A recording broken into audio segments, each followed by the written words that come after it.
The afternoon sun burned over the busy courthouse square, where lawyers hurried past with files tucked under their arms and street vendors shouted the prices of roasted corn and bottled water. In the middle of the noise sat a thin man in torn clothes beside the courthouse gate. His beard was rough, his sandals nearly falling apart, and a small metal bowl rested quietly in front of him. Most people didn't even look at him. "Please, sir, just a little help," the man said softly to a passing woman. She shook her head and kept walking. Another man stepped around him as if he were nothing more than a crack in the pavement. Then a sleek black car rolled slowly toward the courthouse entrance. Heads turned. Everyone recognized it. The driver jumped out and opened the door as Mr. Adewale, one of the richest businessmen in the city, stepped out in a perfectly tailored navy blue suit. His polished shoes shined in the sunlight as he adjusted his expensive watch. People whispered, "That's him, the real estate billionaire. I heard he just bought another hotel." The beggar looked up. Slowly, he stood and walked toward Adewale. "Good afternoon, sir," the beggar said respectfully. Adewale barely glanced at him. "Sir," the beggar continued, holding his small bowl, "I haven't eaten since yesterday. Could you please spare a little money?" Adewale stopped walking. For a moment he simply stared at the man as if examining something strange. Then he laughed. A loud, sharp laugh that made nearby people turn. "You chose the wrong person today," Adewale said, adjusting his tie. "Do I look like a charity organization to you?" Some of the people nearby chuckled. The beggar remained calm. "Even a small coin would help, sir." Adewale reached into his pocket slowly. The crowd watched. But instead of taking out money, he pulled out his phone and pretended to examine it. "You know something?" Adewale said loudly. "If begging were a business, you'd probably be the CEO." A few people laughed harder now. The beggar's eyes did not change. "Sir, hunger is not a business." Adewale leaned closer. "Then get a job." More laughter. The beggar bent slightly and picked up his empty bowl. Before Adewale could walk away, the man spoke again. "Sir."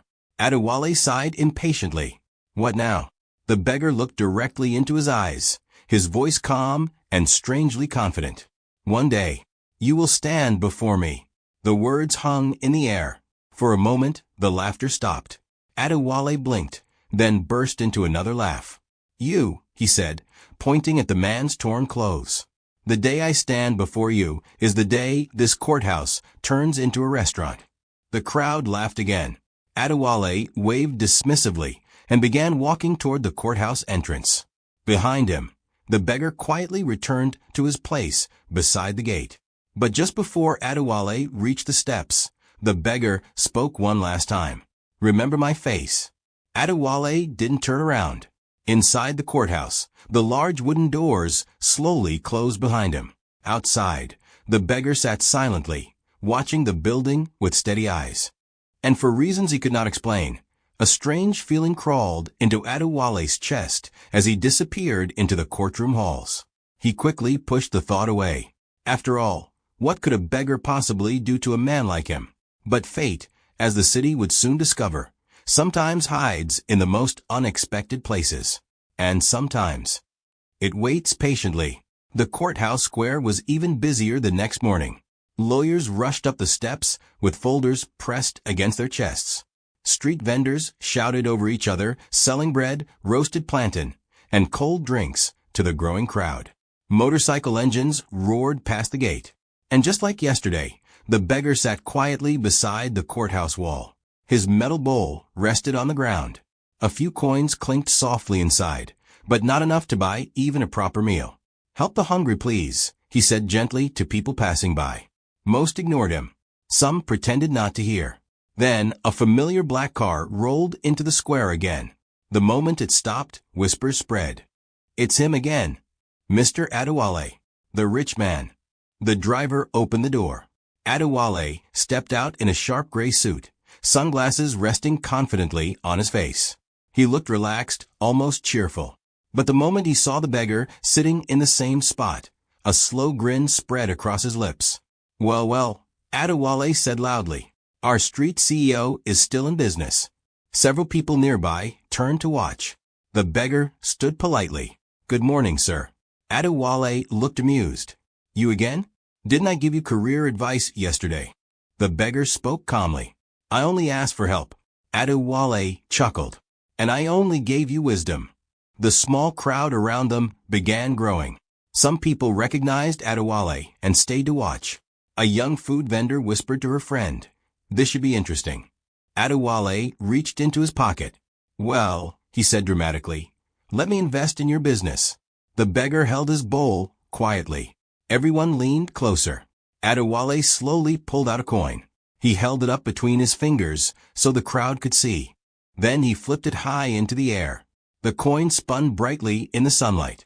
But when it landed inside the beggar's bowl, something sounded strange. Clink. The beggar picked it up.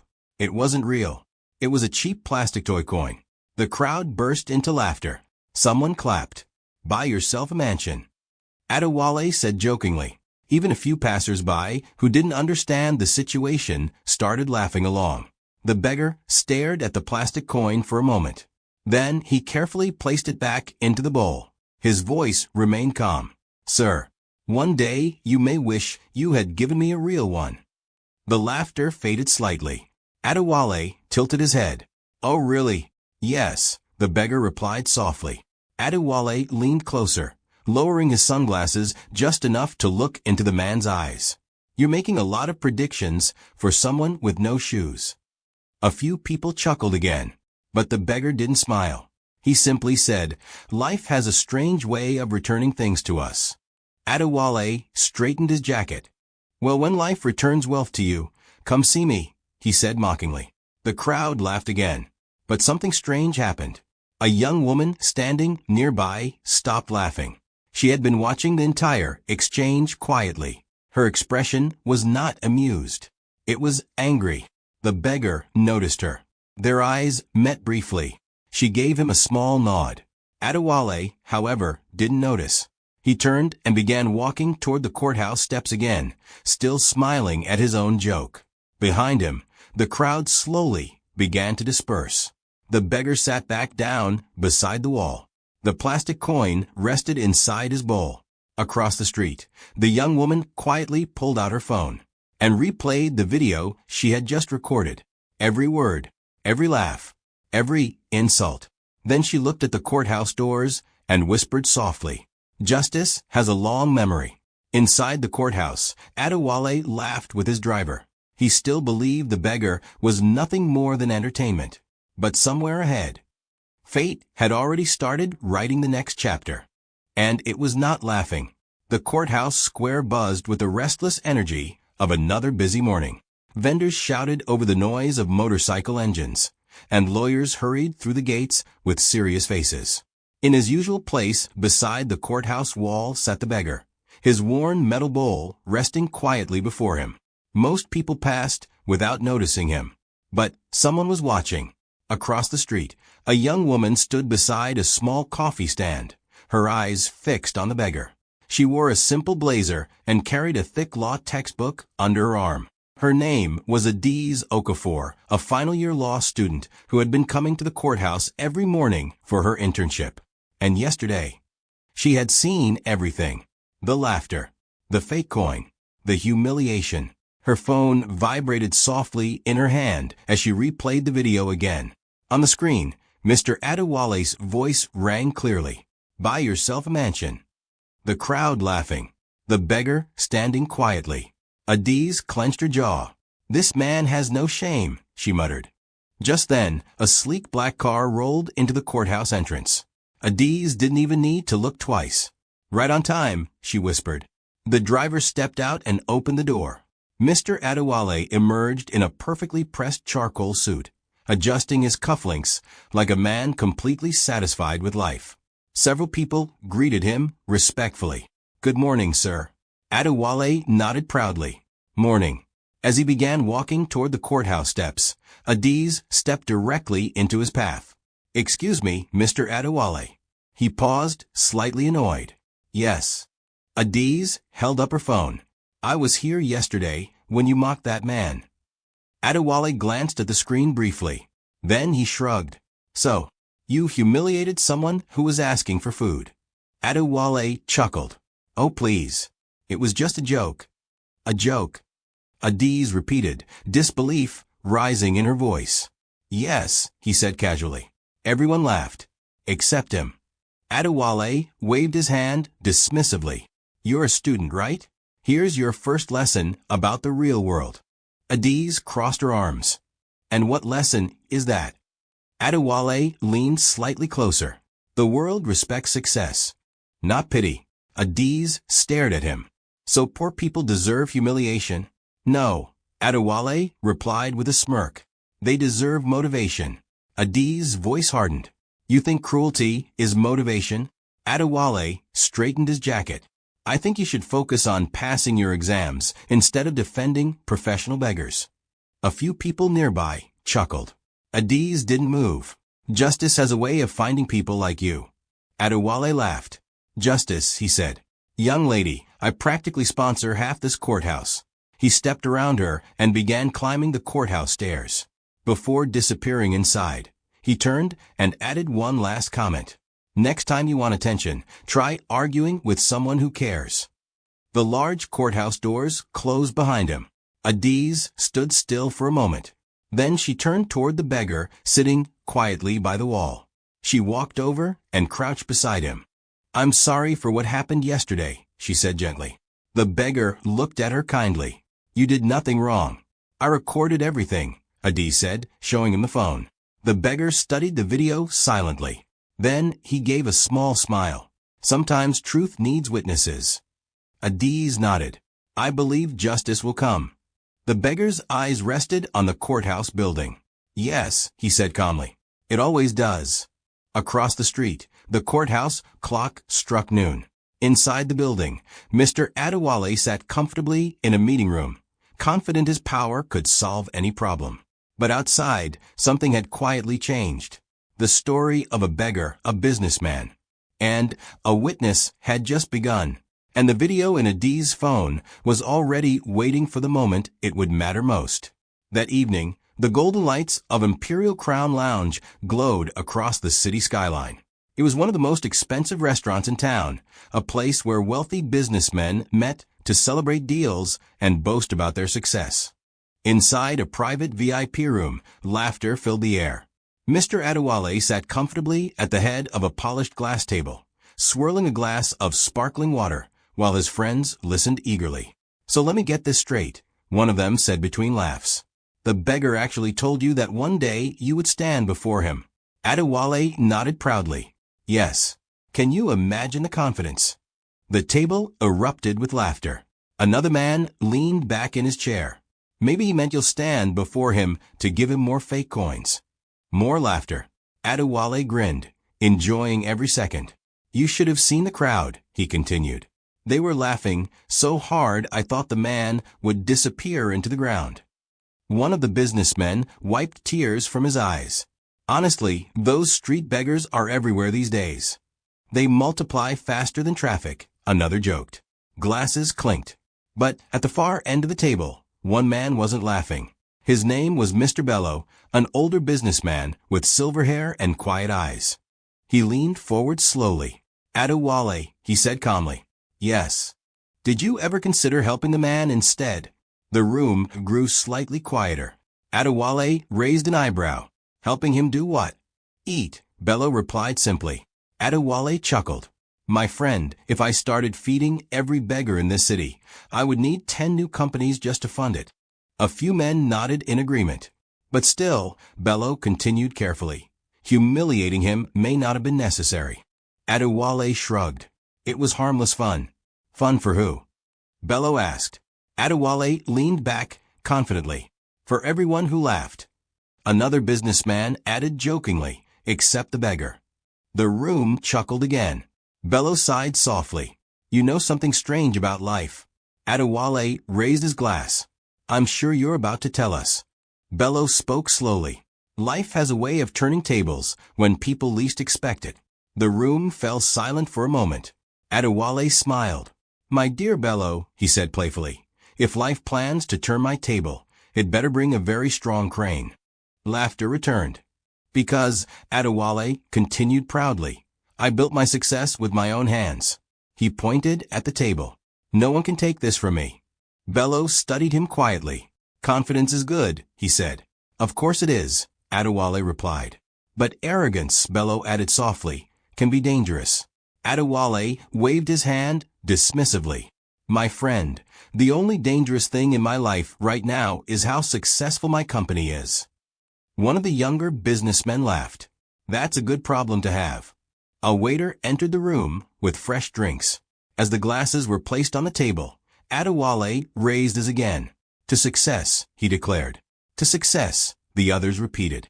But Bello did not raise his glass. Instead, he looked directly at Adewale. Just remember something, he said quietly. Adewale smirked. What now? Bello's voice remained calm. The people we laugh at today, he paused, may be the same people we answer to tomorrow. For a brief moment, the room felt strangely still. Then Adewale burst into laughter again. My friend, he said, shaking his head, the day I answer to a beggar is the day pigs start flying over this restaurant. The room exploded with laughter. But outside the glowing windows, the night city hummed quietly. And somewhere not far away, a man in torn clothes walked slowly past the courthouse gates. Watching, waiting. Because sometimes the tables of life do not turn loudly. Sometimes they turn silently. 3 weeks later, the city woke up to shocking news. Large headlines covered the morning newspapers. Real estate tycoon Adewale under fraud investigation. Inside his luxurious office on the 20th floor of Adewale Towers, Mr. Adewale stared at the headline in disbelief. This must be a mistake, he muttered. Across the desk, his assistant looked nervous. Sir, the financial regulators arrived downstairs this morning. Adewale frowned. Regulators? Before she could answer, the office doors suddenly opened. 3 officials walked in, dressed in dark suits and carrying folders. Behind them stood 2 uniformed officers. Mr. Adewale, one of the officials, said firmly, Yes. We are from the National Financial Investigation Unit. Adewale leaned back in his chair. And what exactly are you investigating? The official placed a document on the desk. Several irregular transactions connected to your construction company. Adewale barely glanced at it. My lawyers will handle this. The official nodded calmly. They will have the opportunity. Then he added the words Adewale never expected. But starting today, all your company accounts are frozen. The room went silent. Frozen. Adewale repeated. Yes, that's impossible. I'm afraid it is already done. Adewale stood up angrily. You can't just freeze the accounts of a major corporation without proof. The official opened another file. We believe funds meant for public housing projects were redirected into private investments. That's absurd. Adewale snapped. Then the investigation will clear you. The officials turned to leave. But before stepping out, the officer added quietly, You will also need to appear in court next week. The door closed. Adewale stood frozen. His assistant spoke nervously. Sir, reporters are already gathering outside the building. Almost as if on cue, his phone began ringing. One call after another. Business partners, investors, friends. Adewale answered the first call. Hello. The voice on the other end sounded cold. We're suspending our partnership until this investigation ends. The call ended. Another call came immediately. Adewale, the board wants to distance itself from this situation. Click. Another call. Sir, investors are withdrawing. Click. Within 10 minutes, the phone stopped ringing completely. The silence felt worse. Adewale stared at the window overlooking the city. 3 weeks ago, people had laughed at his jokes. Today, no one was laughing. Later that afternoon, television cameras crowded outside Adewale Towers. Reporters shouted questions. Mr. Adewale, are the fraud allegations true? Did you misuse government funds? Will you resign from your companies? Security guards escorted Adewale quickly to his car, but the cameras followed every step. Across the street, someone quietly watched the chaos. Adiz. She stood beside a small newsstand, reading the headlines again. Then she looked toward the courthouse building in the distance. Her phone buzzed. A message appeared from her internship supervisor. Prepare the case file for next week's hearing. Adiz looked back at the television screen showing Adewale entering his car. She whispered softly, "So justice begins." Inside the car, Adewale loosened his tie nervously. "This will blow over," he told his driver. "It always does." But as the car drove toward the courthouse district, a strange memory surfaced in his mind. A calm voice. A quiet warning. "One day, you will stand before me." Adewale shook his head quickly. "Ridiculous," he muttered. He still believed everything was under control. But far ahead, inside the courthouse, where his case would soon be heard, someone else had already taken their seat, waiting patiently for the moment fate would finally close the circle. The courthouse steps felt different that morning. 3 weeks earlier, Mr. Adewale had walked those same steps with pride, his expensive shoes shining in the sun while people whispered about his success. Today, the whispers were very different. Is that him? The businessman under investigation. Look at his face. He looks worried. Camera flashes burst like tiny explosions as reporters crowded the courthouse entrance. "Mr. Adewale," one shouted, "do you deny the fraud allegations? Did you steal public housing funds? Are more charges coming?" Adewale kept walking, his jaw tight. "Move aside," his lawyer said firmly, guiding him through the crowd. Inside the courthouse lobby, the noise faded slightly, but the tension remained. Adewale wiped his forehead. "This is ridiculous," he muttered. His lawyer, Mr. Danjuma, adjusted his glasses. "Relax. Today is only the preliminary hearing. So this ends quickly." "Not exactly," Danjuma replied carefully. Adewale frowned. "What do you mean?" "We present initial arguments. The judge decides whether the case proceeds." Adewale scoffed. "And if the judge has any sense, it will end immediately." Danjuma didn't respond. They entered courtroom 3. The room was already filling with spectators, journalists, law students, court clerks, even a few curious citizens. Adewale noticed some people whispering as he walked in, but one face caught his attention immediately. Adiz. She sat quietly near the front row with a legal notebook on her lap. Their eyes met for a brief moment. Adewale looked away. His lawyer leaned closer. "Take a seat." Adewale sat at the defendant's table. Across the room, the prosecution team organized their files. Adiz quietly watched everything. Her phone remained in her pocket, but the video was still there, waiting. A bailiff stepped forward. "All rise." Everyone in the courtroom stood, but something strange happened. The judge's chair remained empty. People looked toward the side door where judges usually entered. Nothing happened. A few seconds passed. Then a minute. The room filled with quiet murmurs. "Where's the judge? Are we delayed?" Adewale leaned toward his lawyer. "What's going on?" Danjuma frowned slightly. "I'm not sure." A clerk hurried across the room, carrying documents. Even the prosecution team looked confused. The bailiff cleared his throat. "The judge will arrive shortly." Adewale relaxed slightly. "See," he whispered to his lawyer. "Already disorganized." But as he scanned the room, his eyes paused on someone sitting quietly near the back. A man wearing simple clothes, his posture calm, his face partially hidden beneath a cap. Something about him felt familiar. Adewale squinted slightly. "Do I know that man?" he murmured. "Which man?" Danjuma asked. "The one sitting near the back wall." The lawyer glanced quickly. "I don't see anything unusual." But Adewale kept staring. For a moment, the man slowly lifted his head. Their eyes almost met.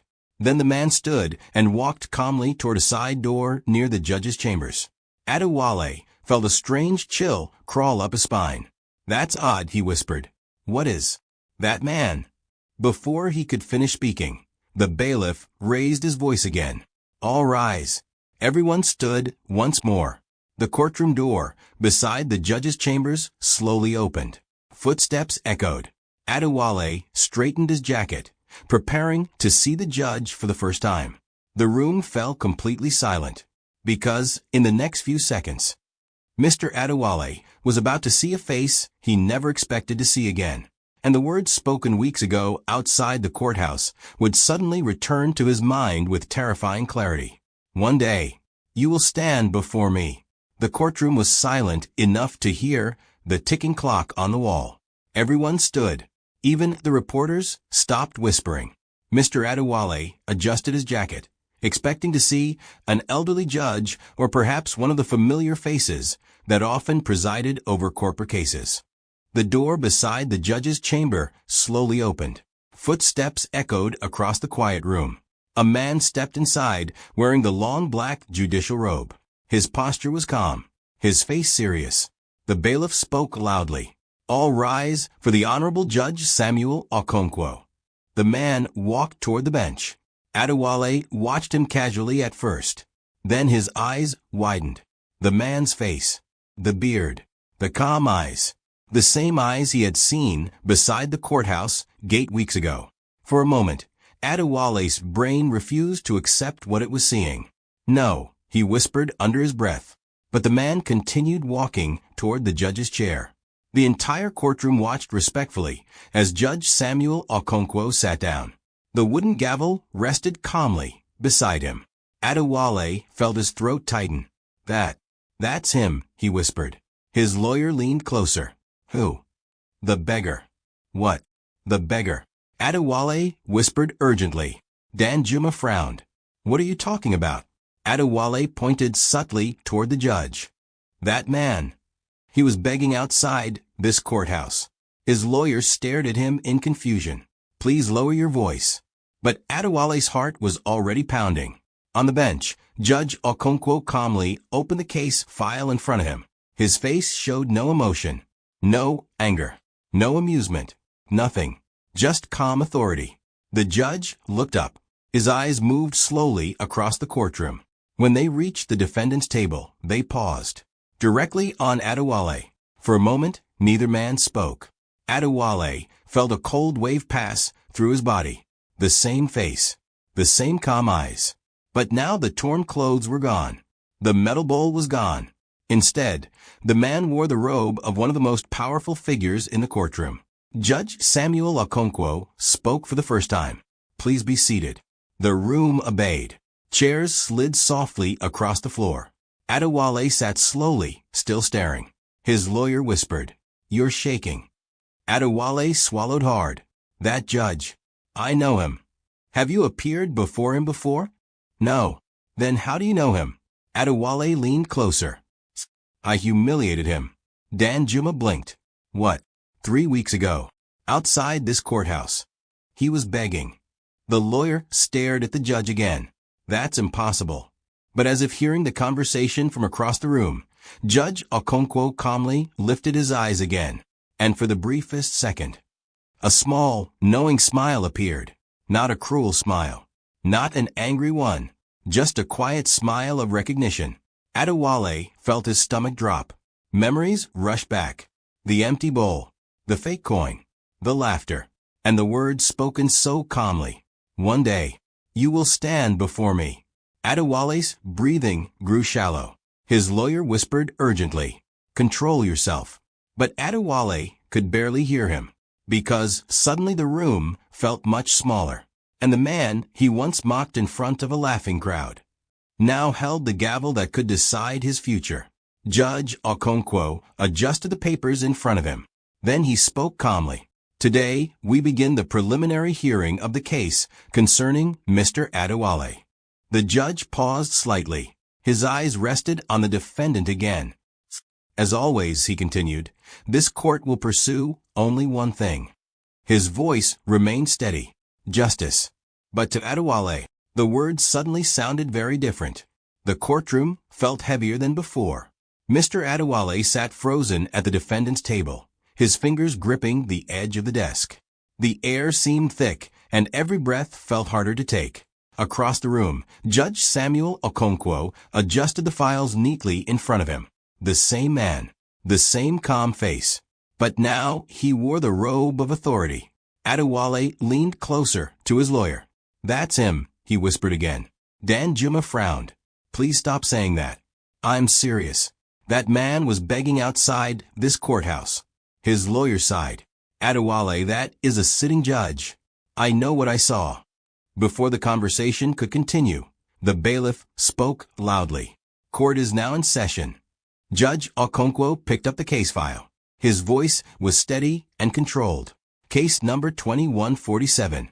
The State versus Mr. Adewale, regarding allegations of financial misconduct and misappropriation of public funds. Reporters scribbled quickly in their notebooks. The judge looked toward the prosecution table. Prosecution, you may proceed. The lead prosecutor stood confidently. Thank you, Your Honor. He opened a folder filled with documents.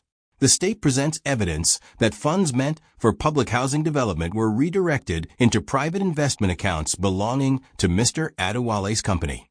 Adewale shook his head immediately. That's not true, he whispered. His lawyer placed a calming hand on his arm. Let them speak. The prosecutor continued. We will show that over $8 million was transferred through 3 shell companies connected to the defendant. A murmur spread across the courtroom. Judge Okonkwo raised his hand slightly. Order in the court. Silence returned. The judge turned toward the defense. Defense, you will have an opportunity to respond. Then his eyes slowly returned to Adewale. For a brief moment, the room seemed to disappear around them. Adewale felt those calm eyes studying him. Not with anger, not with revenge, just quiet awareness. The same look the beggar had given him weeks earlier. Judge Okonkwo spoke again. Mr. Adewale. Adewale's heart skipped. Yes, Your Honor. The judge tilted his head slightly. Have you ever appeared before this court before? The question sounded simple. But Adewale felt as if the entire room were watching him. He hesitated. No, Your Honor. The judge nodded slowly. I see. Then he added something unexpected. His voice calm, almost thoughtful. You look familiar. The words sent a ripple through Adewale's spine. Did the judge remember? Or was he pretending? Adewale swallowed. I'm not sure, Your Honor. Judge Okonkwo studied him for another second. Then he simply nodded. Very well. He returned his attention to the case file. But something strange happened in the courtroom. Several people whispered quietly. Some had noticed the tension. Others sensed something unusual between the judge and the defendant. In the gallery, Adee sat silently with her notebook. She watched the exchange carefully. Her phone remained in her pocket. The video was still there, waiting. At the defendant's table, Adewale wiped sweat from his forehead. He leaned toward his lawyer again. Did you hear that? Hear what? He remembers me. Danjuma sighed quietly. You are imagining things.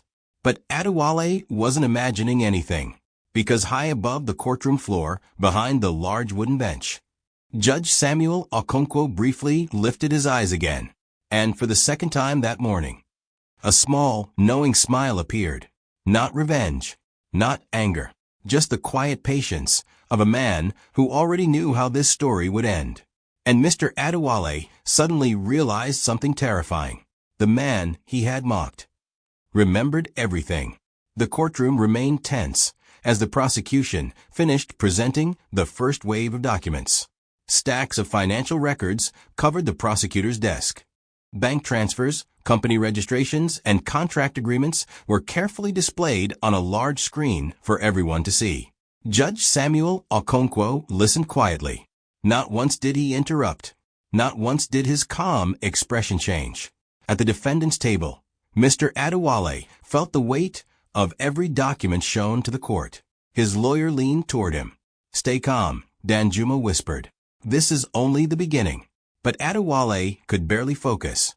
Every few seconds, his eyes drifted back to the judge. The same man, the same face, the same quiet patience. Finally, the prosecutor closed his folder.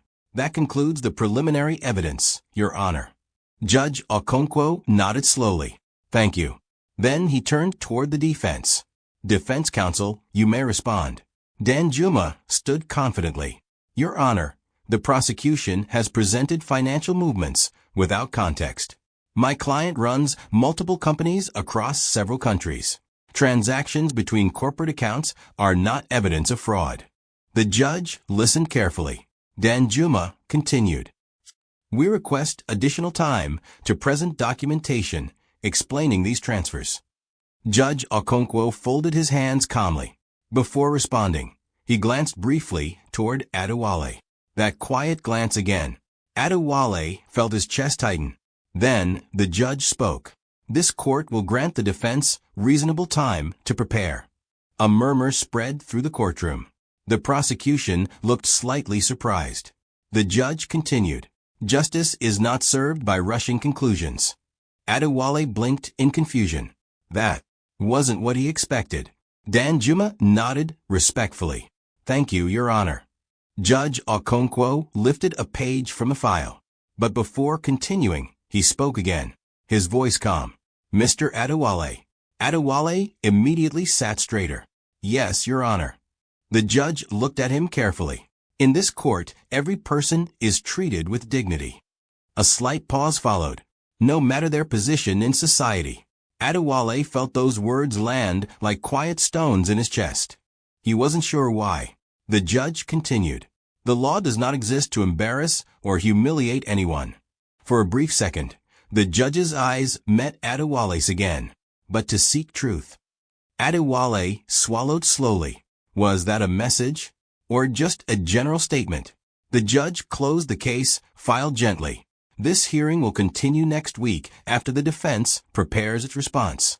He raised the wooden gavel. This session is adjourned. The gavel struck. A sharp sound echoed across the courtroom. People began gathering their belongings. Reporters rushed outside to prepare their news reports. The prosecution team whispered among themselves. At the defense table, Adewale leaned toward his lawyer. That's it. For today, Danjuma replied. But he helped us. The lawyer shrugged. That's how fair judges operate. But Adewale wasn't convinced. Across the room, Judge Okonkwo stood from his chair. As he stepped away from the bench, his eyes briefly scanned the courtroom one last time. They stopped on Adewale. Just for a moment. Then he turned and walked through the door, behind the bench. Adewale sat silently, confused. The man he had humiliated had just given him time. No revenge. No anger. Just fairness. Across the courtroom gallery, Adiz slowly stood and closed her notebook. She watched the empty judge's bench thoughtfully. Then she whispered softly to herself, real justice doesn't need revenge. But what neither she nor Adewale realized yet was that the real lesson of this story had not even begun. 1 week later, the courthouse was more crowded than ever. Word had spread across the city about the strange courtroom moment between Judge Samuel Okonkwo and businessman Mr. Adewale. Reporters filled the hallway, cameras ready, hoping to capture the next twist in the case. Inside courtroom 3, every seat was occupied. Even law students stood along the back wall. At the defendant's table, Adewale looked noticeably different from the confident man who once walked these halls with pride. His shoulders were slightly tense, and dark circles had formed under his eyes. His lawyer leaned closer. Remember, Danjuma whispered, today we present our explanation for the financial transfers. Adewale nodded slowly, but his eyes drifted again toward the empty judge's chair. The bailiff stepped forward.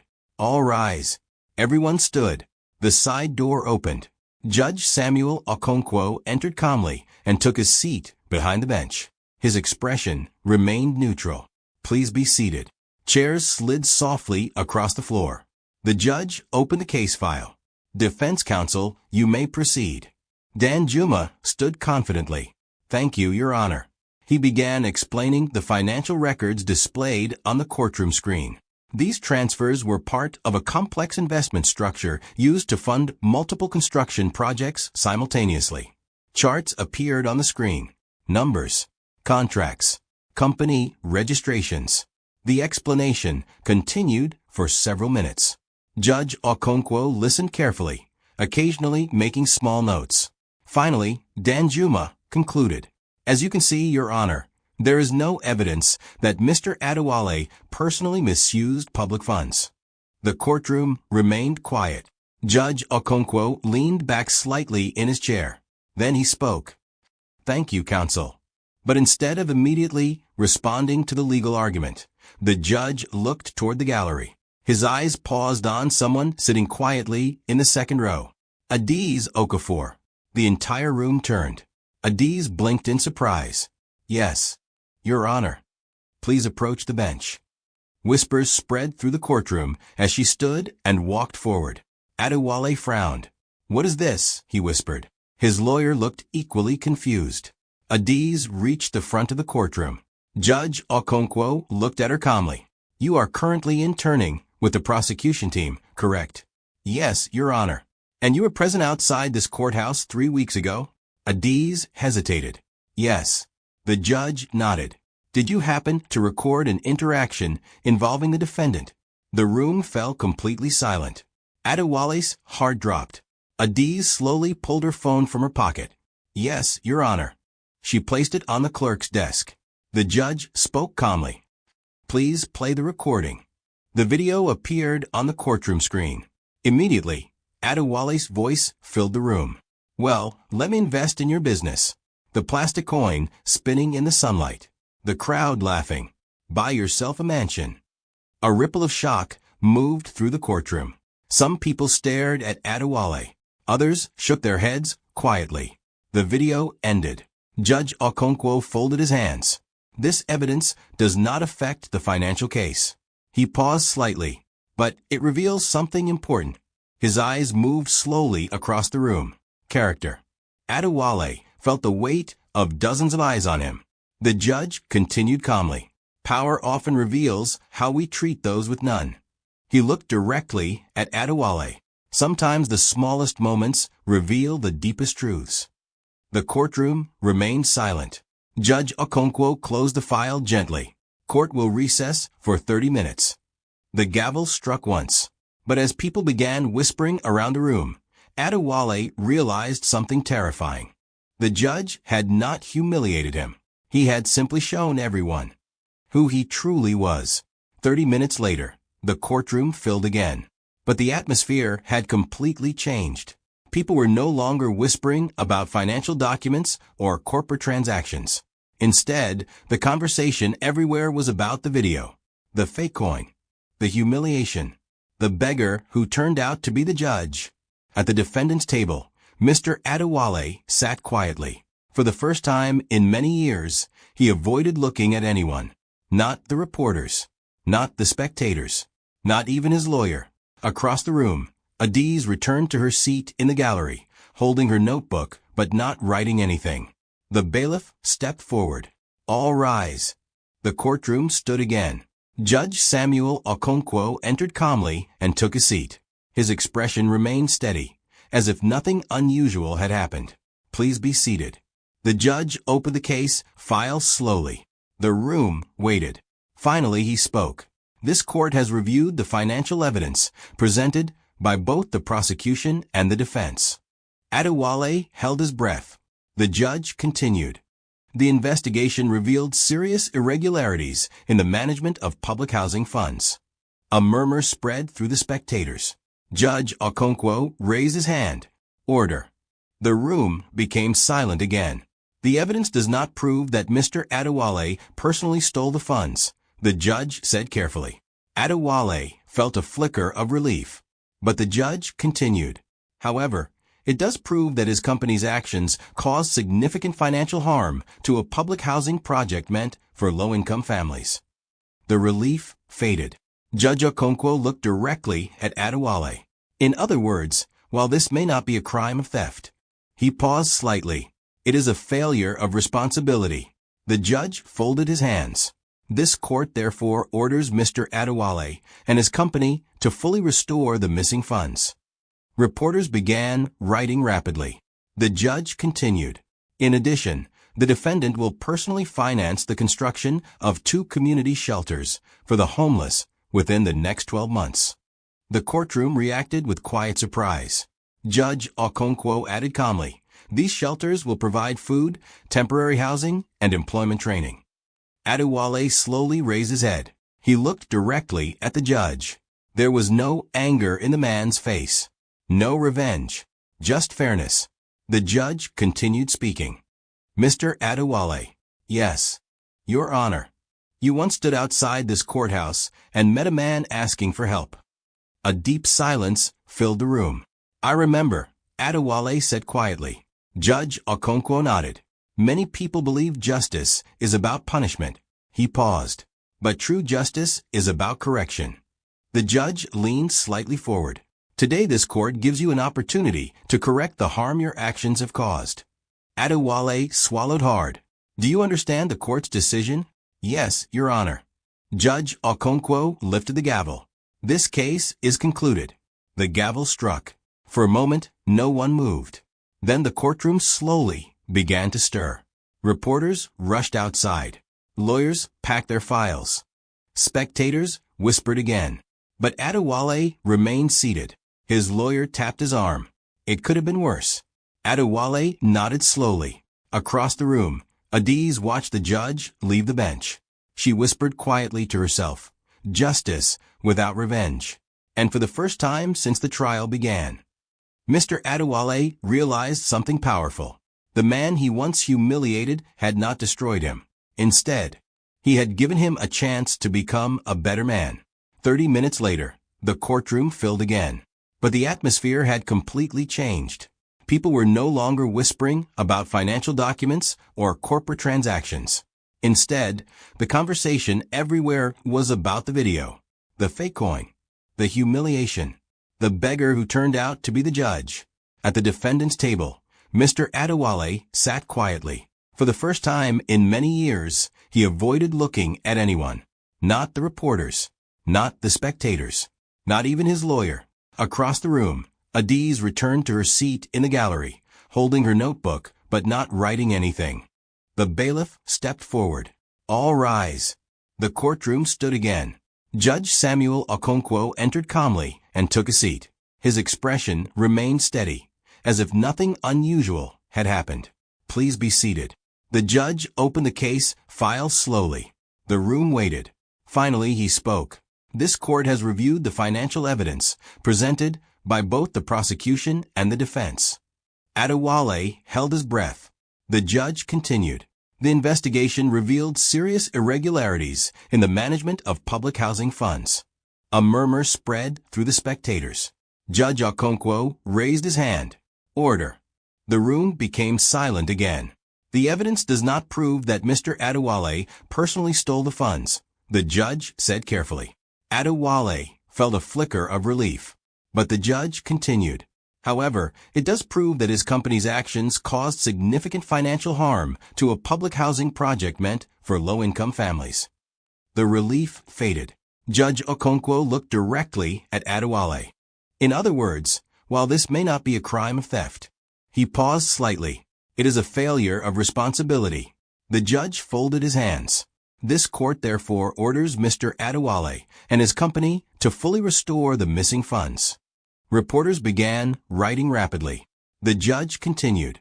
In addition, the defendant will personally finance the construction of 2 community shelters for the homeless within the next 12 months. The courtroom reacted with quiet surprise. Judge Okonkwo added calmly, these shelters will provide food, temporary housing, and employment training. Adewale slowly raised his head. He looked directly at the judge. There was no anger in the man's face. No revenge. Just fairness. The judge continued speaking. Mr. Adewale. Yes. Your Honor. You once stood outside this courthouse and met a man asking for help. A deep silence filled the room. I remember, Adewale said quietly. Judge Okonkwo nodded. Many people believe justice is about punishment. He paused. But true justice is about correction. The judge leaned slightly forward.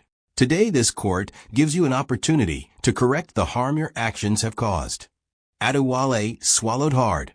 Do you understand the court's decision? Yes, Your Honor. Judge Okonkwo lifted the gavel. This case is concluded. The gavel struck. For a moment, no one moved. Then the courtroom slowly began to stir. Reporters rushed outside. Lawyers packed their files. Spectators whispered again. But Adewale remained seated. His lawyer tapped his arm. It could have been worse. Adewale nodded slowly. Across the room, Adiz watched the judge leave the bench. She whispered quietly to herself, "Justice without revenge." And for the first time since the trial began, Mr. Adewale realized something powerful. The man he once humiliated had not destroyed him. Instead, he had given him a chance to become a better man.